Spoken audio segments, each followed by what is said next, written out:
Yo, yo, yo, what's up? This is Jake Claire at Manifest Warehouse out in Austin, Texas. I'm with Peter Hillowe, VP of Commercial over at Manifest. Wanted to ask him a few questions. What do you see in the 3PL market right now, and where do you think it's going? It's a great question and a simple answer. It's going back to a 3PL space. You saw the bellwethers in the space grow through a 4PL model, but brands won't tolerate lackluster, account performance anymore, and that will only come from 3PLs who are exactly that. They're not offshoring the warehouse facility, they're not offshoring account management.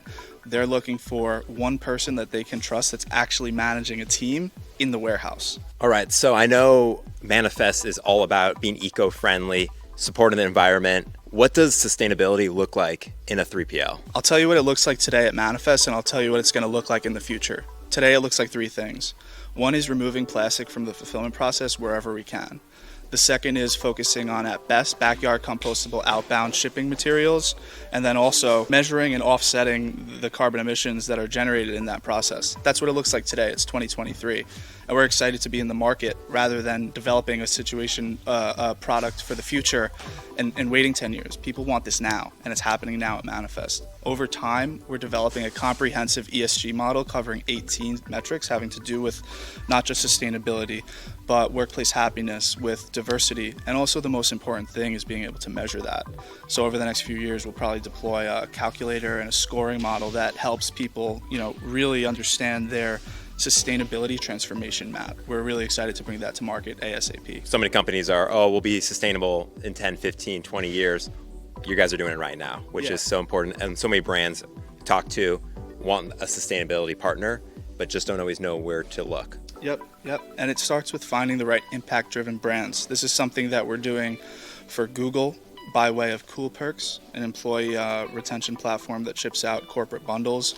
We're doing this for a Black-owned business named Piper Y. We're doing this for women-founded businesses.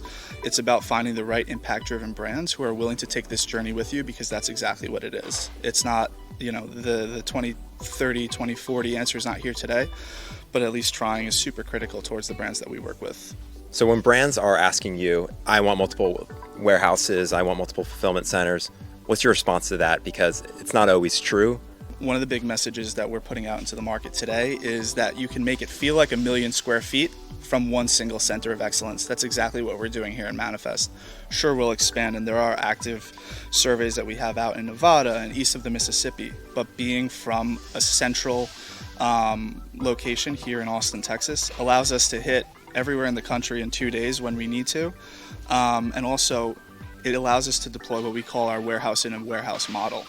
What that gets brands is exactly what they're looking for, which is a dedicated account manager, a dedicated account committee, and also the development 2 ways of a standard operating procedure, because every brand is different.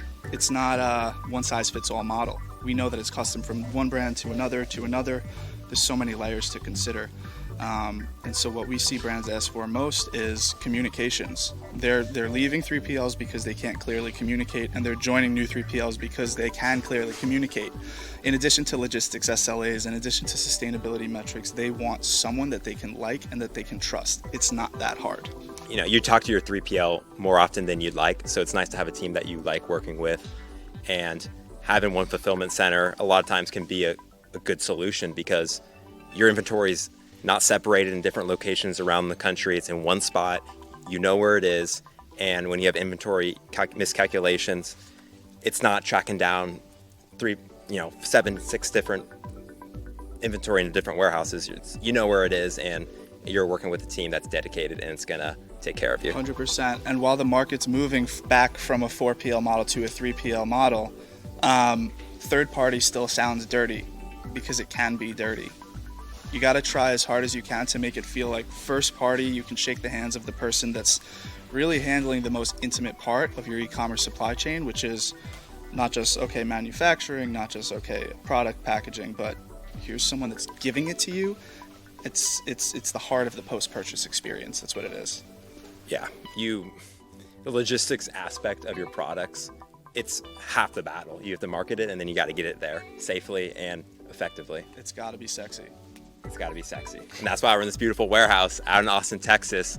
Peter, thanks for having us in the warehouse today. Appreciate your time. That's it for the 3PL Market Report this week. We'll see you next time.